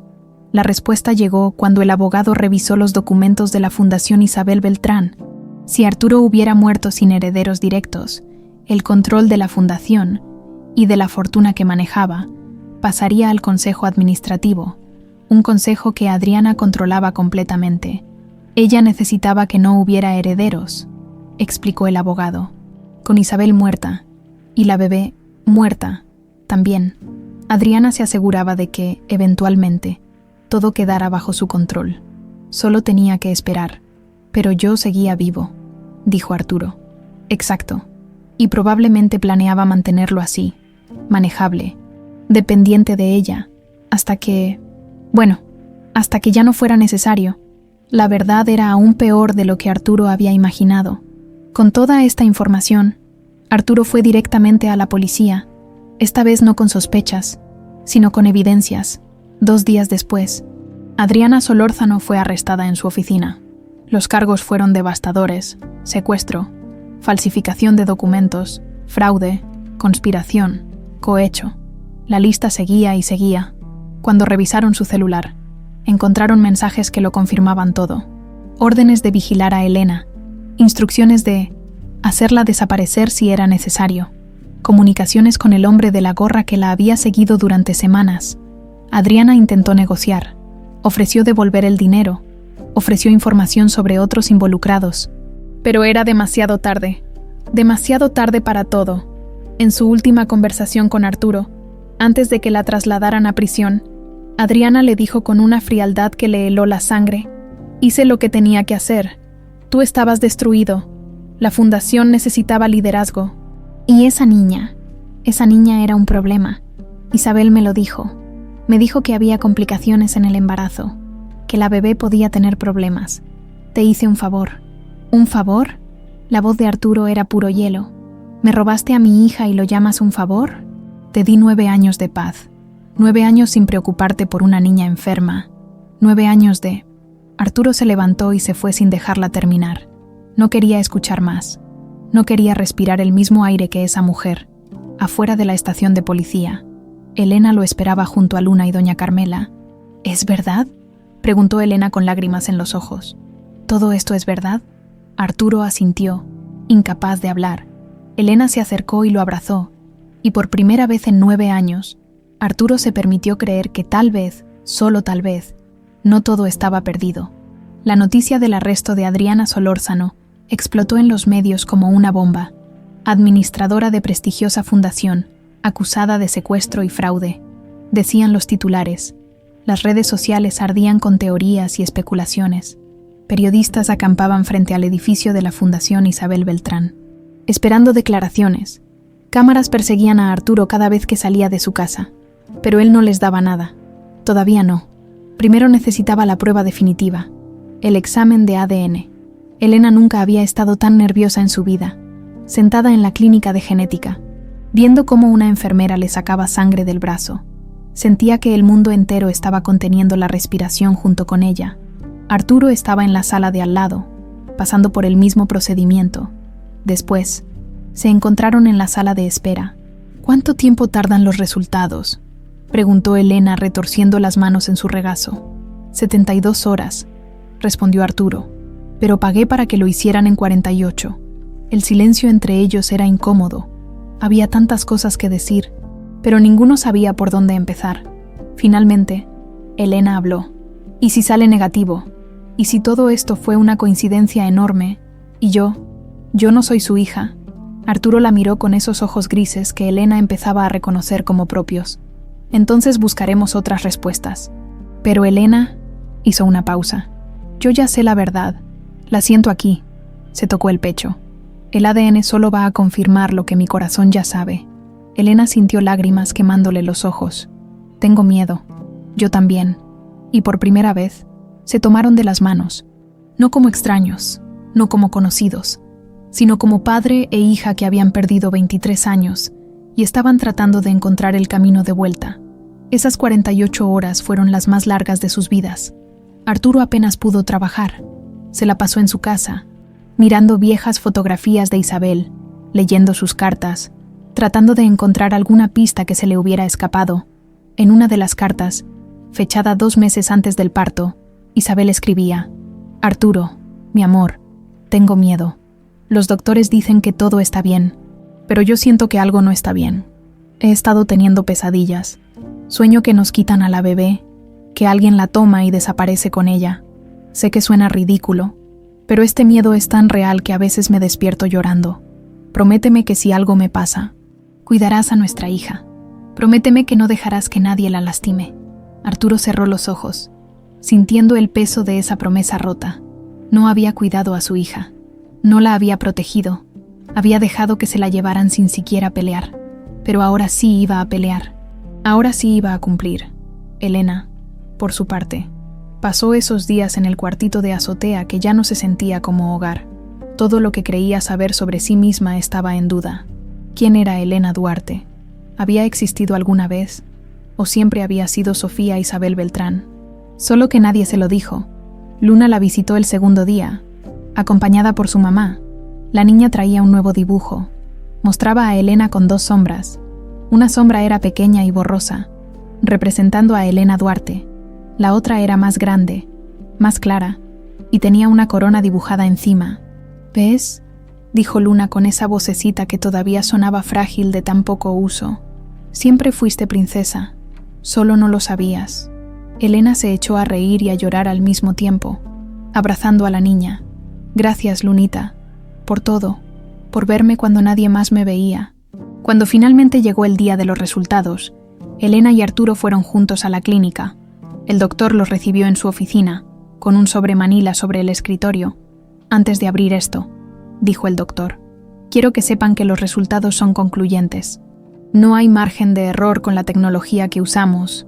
Solo ábralo», pidió Arturo, con la voz tensa. El doctor sacó el reporte, lo leyó en silencio primero y luego levantó la vista con una leve sonrisa. «Probabilidad de paternidad, 99,99%, señor Beltrán.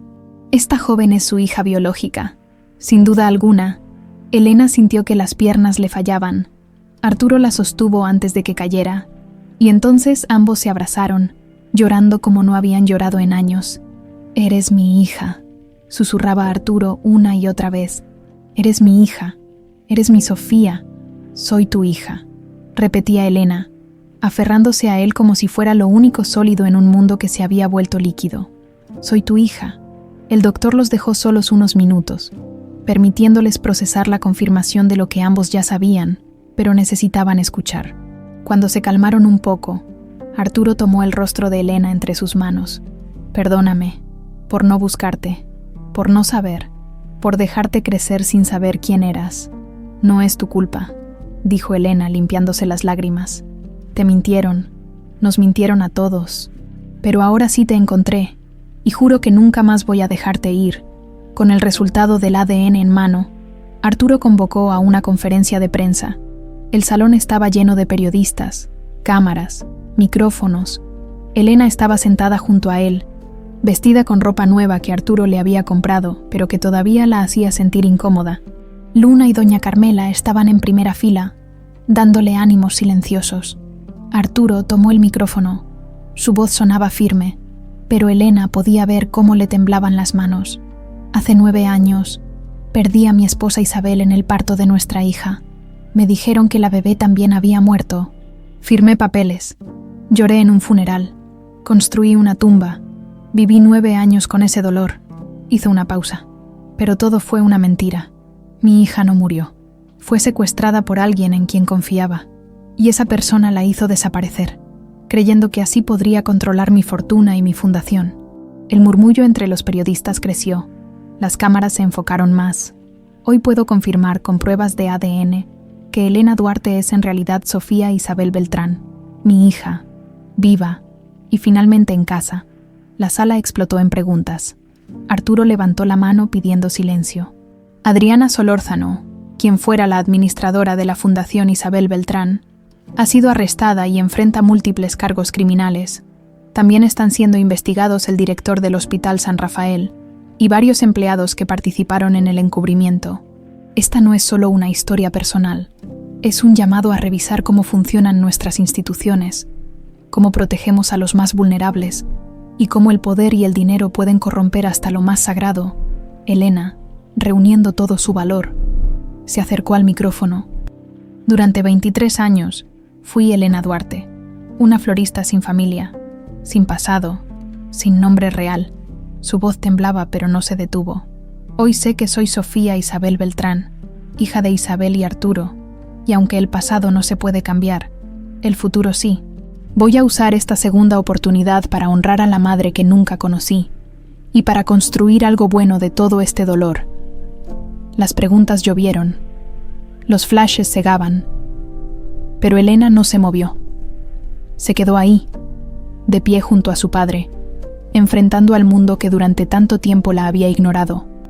Los días siguientes fueron un caos controlado. El caso contra Adriana se fortaleció cuando más testigos empezaron a hablar. El director del Hospital San Rafael, acorralado por la evidencia, confesó su participación. Había aceptado dinero para alterar registros y mantener silencio. Pensó que nunca lo descubrirían. Solo eran papeles. Intentó justificarse durante su declaración. «Solo números en un sistema. No creí que importara tanto». «¿Que no importaba?», le gritó Arturo en la sala del juzgado. «Era mi hija. Era una vida humana». El juez tuvo que pedir orden. También salió a la luz el nombre de la mujer que había estado en la sala de partos esa noche. Una enfermera contratada específicamente por Adriana para hacer el trabajo sucio. Ella fue quien se llevó a la bebé, quien la entregó a Rosa Delgado con instrucciones de hacerla desaparecer. Pero Rosa, En un último acto de conciencia, no pudo hacerlo. En lugar de matar a la bebé o abandonarla en algún orfanato lejano, la crió como propia, le dio amor, le dio el medallón de Isabel como conexión con su verdadera identidad y le dejó pistas, sabiendo que algún día la verdad encontraría su camino. Rosa Delgado salvó mi vida, dijo Elena en una entrevista televisiva. Cuando todos los demás eligieron el dinero y el silencio, ella eligió la compasión. No sé si fue una santa o simplemente una mujer que no pudo vivir con la culpa, pero le debo todo a Adriana, desde la prisión. Intentó un último movimiento desesperado, ofreció un trato, revelaría los nombres de otras personas poderosas involucradas en esquemas similares si le reducían la sentencia. Esto es más grande que yo, dijo a través de su abogado. Hay redes enteras dedicadas a esto. Bebés que mueren en hospitales y reaparecen en otras familias, adopciones ilegales, tráfico disfrazado de tragedia. La fiscalía aceptó escuchar, y lo que Adriana reveló fue escalofriante. Había más casos, más familias destruidas, más niños robados. El escándalo se expandió como fuego. Otros hospitales fueron investigados, otras fundaciones. El sistema entero empezó a crujir bajo el peso de la verdad. Y en el centro de todo, una joven florista que nunca pidió ser famosa, pero que se convirtió en el símbolo de una lucha más grande. Elena Isabel Beltrán, la niña que sobrevivió, la verdad que no pudo ser enterrada. El día después de la conferencia de prensa, Elena despertó en una habitación que no reconoció. Por un momento de pánico, pensó que todo había sido un sueño, pero entonces vio las paredes color marfil, las cortinas de lino blanco, la luz del sol entrando por ventanas enormes, y recordó, estaba en la casa de Arturo, en su casa, porque ahora también era su casa. Se sentó en la cama, una cama tan grande que podría caber 4 veces en ella, y miró sus manos, las mismas manos callosas de siempre, manchadas de tierra que ninguna cantidad de jabón podía quitar completamente. Manos de florista, manos de Elena Duarte. Pero ya no era Elena Duarte, era Sofía Isabel Beltrán. El problema era que no sabía cómo ser esa persona. Arturo tocó a la puerta suavemente antes de entrar. Traía una charola con desayuno, jugo de naranja, fruta picada, pan dulce, café. «Buenos días», dijo con una sonrisa tentativa. «Pensé que tendrías hambre». Elena intentó devolverle la sonrisa, pero le salió forzada. «Gracias. No tenías que...» «Quiero hacerlo», interrumpió Arturo, dejando la charola en la mesita junto a la cama. «Tengo 23 años de desayunos que compensar». Esa frase, que debió ser tierna, le dolió a Elena como una puñalada, porque era verdad. Habían perdido 23 años, 23 cumpleaños, 23 navidades, miles de desayunos, cenas, conversaciones, todo robado. «¿Estás bien?», preguntó Arturo, notando cómo se le llenaban los ojos de lágrimas. «No lo sé», admitió Elena. «No sé cómo se supone que debo sentirme. ¿Feliz? ¿Agradecida? ¿Enojada? Siento todo eso al mismo tiempo y es demasiado». Arturo se sentó en el borde de la cama, manteniendo una distancia respetuosa. «No hay una forma correcta de sentirse. Esto es complicado para los dos. ¿Y tú cómo te sientes?». Arturo suspiró, pasándose una mano por el cabello que empezaba a llenarse de canas. «Siento como si me hubieran devuelto algo que creí perdido para siempre. Pero también siento culpa, mucha culpa, porque tú creciste sola, pasando necesidades, mientras yo vivía en esta casa enorme sin saber que mi hija estaba a unos kilómetros de distancia». Su voz se quebró. «Perdóname, Elena, Sofía, perdóname por no haberte buscado».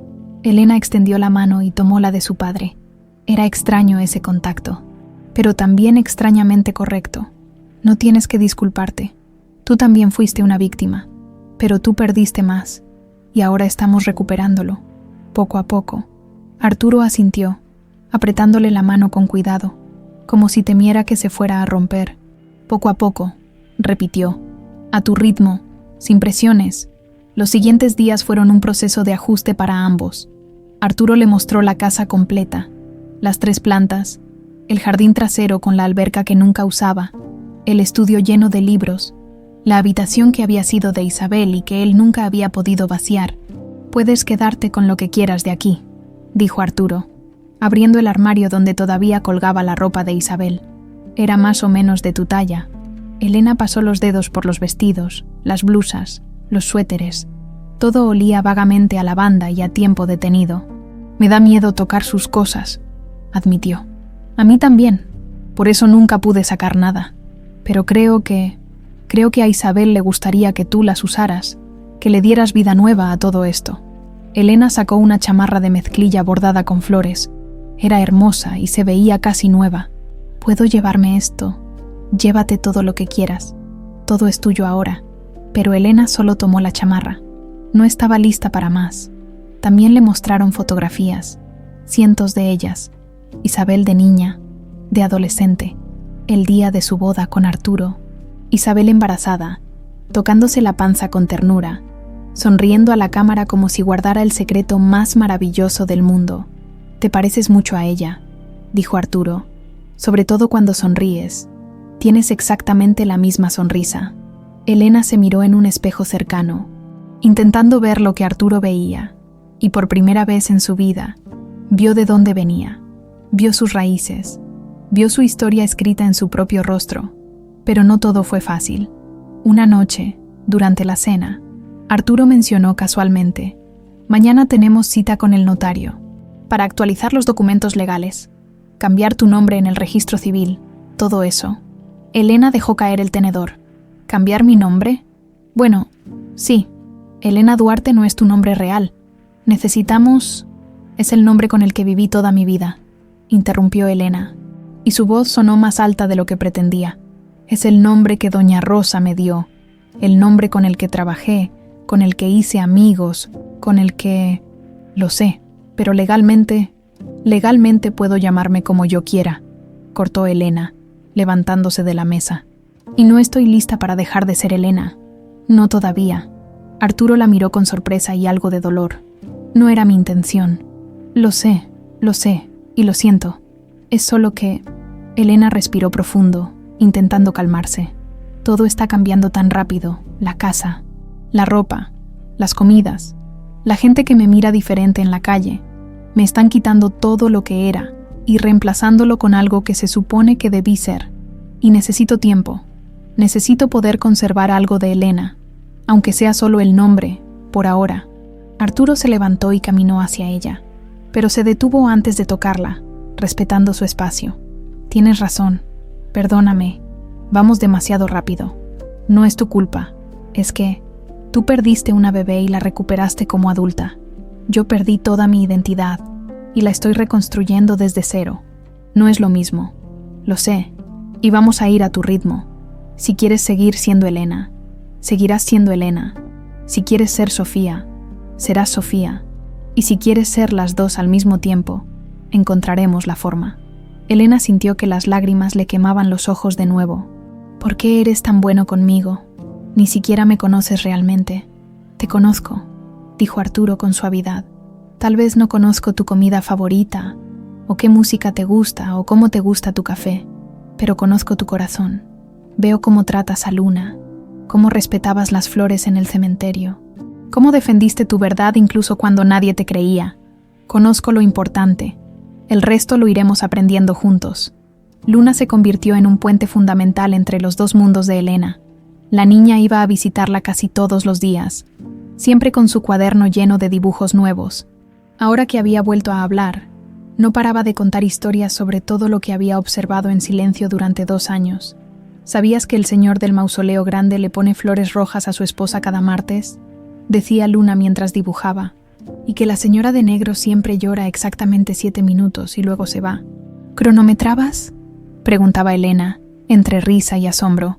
«No tenía nada más que hacer», respondía Luna con un encogimiento de hombros. Así que observaba y dibujaba.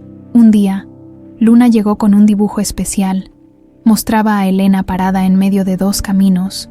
Uno llevaba de vuelta al cementerio, a su cuartito de azotea, a la vida que conocía.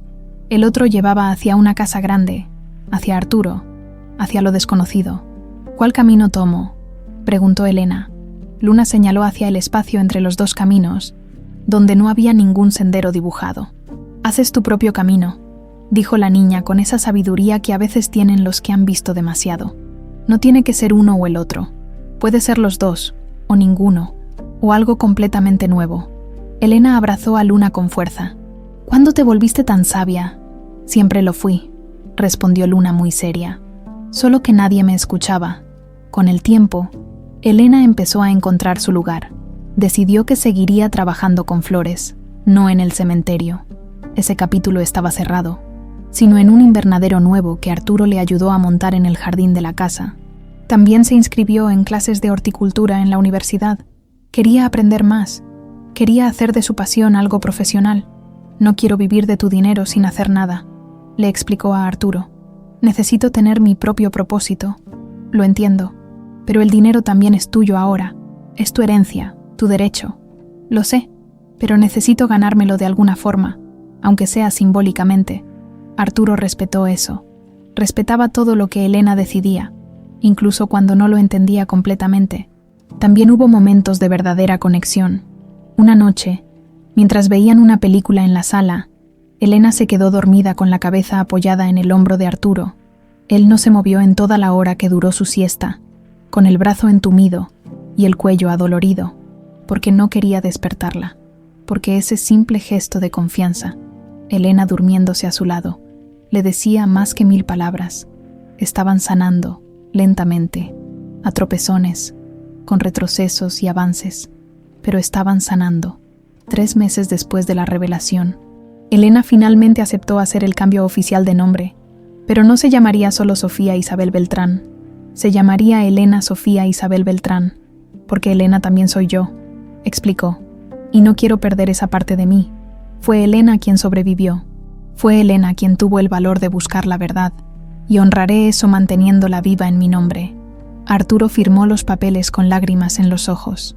«Tu madre habría estado tan orgullosa», susurró. «Tú lo estás, más de lo que las palabras pueden expresar». 6 meses después, el Panteón Jardín había cambiado, o tal vez Elena era quien había cambiado, y por eso todo se veía diferente. Caminaba por los senderos que antes recorría con un balde de flores al hombro, pero ahora lo hacía con paso tranquilo, sin prisa, como quien visita un lugar que alguna vez fue hogar pero ya no lo es. Luna iba a su lado, más alta que hace medio año, con el cabello recogido en trenzas y una sonrisa que ya no tenía que forzar. «¿Extrañas trabajar aquí?», preguntó Luna. «A veces», admitió Elena. «Extraño la simplicidad, el no tener que pensar tanto. Solo flores, tierra, agua, repetir. Pero ahora eres feliz, ¿verdad?». Elena se detuvo y miró a la niña. Luna había crecido tanto en estos meses. Ya no era la niña muda y asustada que dibujaba secretos. Ahora hablaba, reía, hacía preguntas difíciles que obligaban a Elena a ser honesta consigo misma. «Sí», respondió finalmente. «Creo que soy feliz, o al menos estoy aprendiendo a serlo». Llegaron al mausoleo de la familia Beltrán. El mármol brillaba bajo el sol de la tarde, recién limpiado, pero ahora había algo diferente. Donde antes estaba la pequeña lápida que decía «Sofía Isabel Beltrán», un ángel que nunca abrió los ojos. Ahora había una placa nueva. En este lugar descansaba una mentira, pero la verdad, como las flores, siempre encuentra la forma de florecer. Sofía Isabel Beltrán vive. Arturo había sugerido quitar la tumba falsa por completo, pero Elena había pedido que se quedara. Con la nueva placa, es parte de la historia, había dicho, y las historias no deben borrarse, incluso cuando duelen. Ahora, parada frente a ella, Elena colocó un ramo de rosas blancas, las mismas que Arturo había llevado durante 9 años. «Gracias por cuidarla», le dijo a la memoria de su madre. «Aunque no la conociste en vida, siento que de alguna forma nos cuidaste a los dos. Nos trajiste de vuelta juntos». Luna colocó su propio ramo, margaritas silvestres que había recogido del jardín. «Y gracias por el medallón», agregó la niña. Sin él, nada de esto habría pasado. Elena tocó el medallón que todavía colgaba de su cuello. Ahora tenía compañía, una cadenita con un dije pequeño que Arturo le había regalado, con las iniciales S.I.B. grabadas pasado y presente, unidos. La Fundación Isabel Beltrán había sido reestructurada por completo, después del escándalo con Adriana. Arturo había traído un equipo de auditores externos para revisar cada peso, cada documento, cada decisión tomada en los últimos 10 años. Encontraron más irregularidades de las que esperaban, donaciones desviadas, contratos inflados, pagos fantasma. Adriana había construido un pequeño imperio de corrupción dentro de la fundación. Ahora, con supervisión independiente y un nuevo consejo directivo que incluía a Elena como miembro honorario, la fundación estaba haciendo el trabajo para el que fue creada: ayudar a familias en situaciones vulnerables, apoyar hospitales públicos, financiar investigación médica.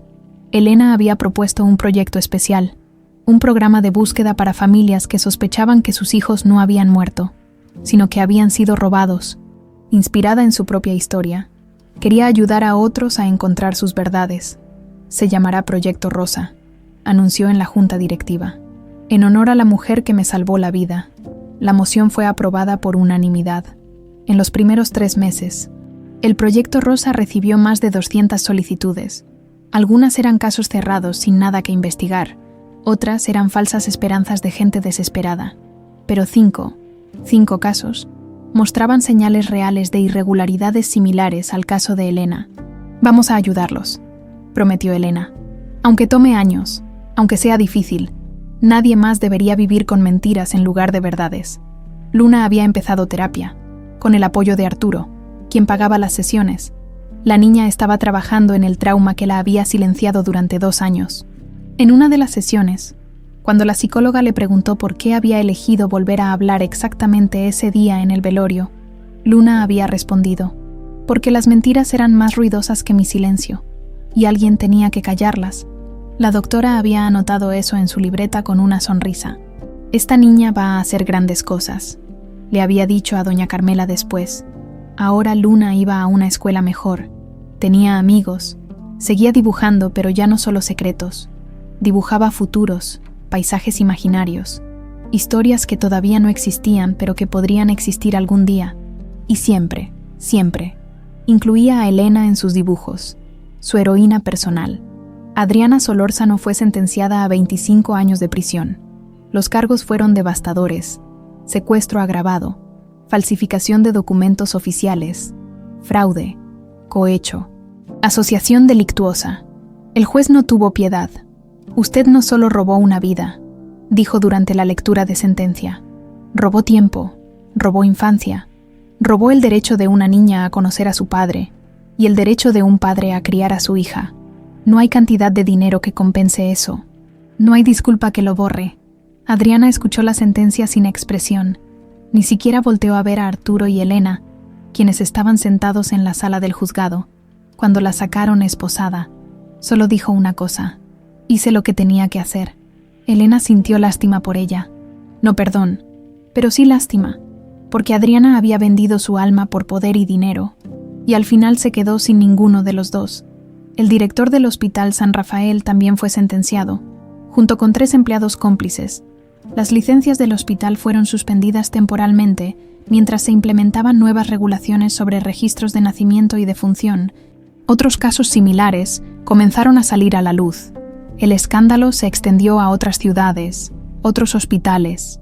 El sistema de salud mexicano se vio forzado a implementar cambios, a transparentar procesos, a proteger mejor a los más vulnerables. No solucionó todo, pero fue un comienzo. Una tarde, mientras Elena trabajaba en su invernadero, Arturo la visitó con una caja de madera antigua. Encontré esto en el ático, dijo, dejándola sobre la mesa de trabajo. Son cosas de Isabel, cosas que nunca abrí porque no pude. Elena se limpió las manos en el delantal y abrió la caja con cuidado. Adentro había cartas, fotografías, un diario con páginas amarillentas, y en el fondo, envuelto en papel de seda, había un vestido de bebé, blanco, con encaje delicado, y en la esquina, bordado con hilo dorado, el escudo de la familia Mendoza. Isabel lo hizo ella misma, explicó Arturo con voz emocionada. Pasó meses bordándolo. Decía que quería que nuestra hija tuviera algo hecho con amor, no solo comprado en una tienda. Elena sacó el vestido y lo sostuvo contra la luz. Era hermoso, pequeño, delicado, perfecto. ¿Crees que me hubiera quedado?, preguntó con una sonrisa. Te hubiera quedado perfecto. Arturo se acercó y tocó la tela con reverencia. ¿Sabes? Isabel escribió cartas. Para ti, para cuando crecieras, están en la caja también. Elena sintió que el corazón le daba un vuelco. Cartas para mí. Empezó a escribirlas cuando supo que estaba embarazada. Una cada mes. Planeaba dártelas cuando cumplieras 15, 18, 21. En cada momento importante de tu vida, con manos temblorosas, Elena sacó un sobre. Tenía escrito en la parte frontal: para mi Sofía, cuando cumplas 15 años. Son tuyas, dijo Arturo. Siempre lo fueron. Elena abrió el sobre y comenzó a leer. La letra de Isabel era elegante, llena de curvas suaves. Mi querida Sofía, si estás leyendo esto, significa que cumpliste 15 años. Significa que te convertiste en una jovencita. Y yo espero estar ahí para verte. Espero haber estado en cada cumpleaños, en cada lágrima, en cada risa. Pero escribo esto por si acaso no estoy, porque la vida es impredecible, y quiero que sepas, sin importar qué pase, cuánto te amo. Te amo desde antes de conocerte. Te amo en cada patadita que me das mientras escribo esto. Te amo en la forma en que tu padre habla de ti como si ya estuvieras aquí. Te amo en los sueños que tenemos para ti, en las esperanzas que cargamos. Quiero que sepas que eres deseada, que eres amada, que no hay nada en este mundo que pueda cambiar eso. Con todo mi corazón, tu mamá. Isabel Elena leyó la carta 3 veces antes de poder hablar. Ella me amaba, susurró, incluso sin conocerme. Me amaba. Nunca lo dudó ni por un segundo, dijo Arturo, con lágrimas rodando por sus mejillas. Y yo tampoco. Desde el momento en que supe de tu existencia, te amé. Y ahora que te encontré, te amo aún más. Se abrazaron ahí, rodeados de flores y tierra, y cartas de una madre que había muerto pero cuyo amor seguía vivo, transmitiéndose a través del tiempo y del dolor y de la verdad finalmente revelada. Epílogo. 1 año después, el cementerio ya no era un lugar de finales, sino de recomienzos. Elena visitaba la tumba de Isabel una vez al mes, siempre con flores frescas del invernadero. A veces iba sola, a veces con Arturo, a veces con Luna. Arturo había aprendido a cocinar, y ahora los desayunos eran su momento especial. Juntos. Descubrieron que a Elena le gustaba el café con demasiada azúcar y que a Arturo le gustaba escuchar música clásica mientras leía el periódico. Elena se graduó de sus primeros cursos de horticultura con honores. Abrió un pequeño negocio de diseño floral, que se volvió popular entre las novias de la ciudad. No necesitaba el dinero, pero necesitaba el propósito. Luna cumplió 10 años, y declaró que cuando creciera, sería detective, porque soy buena viendo cosas que otros no ven. Explicó con toda seriedad.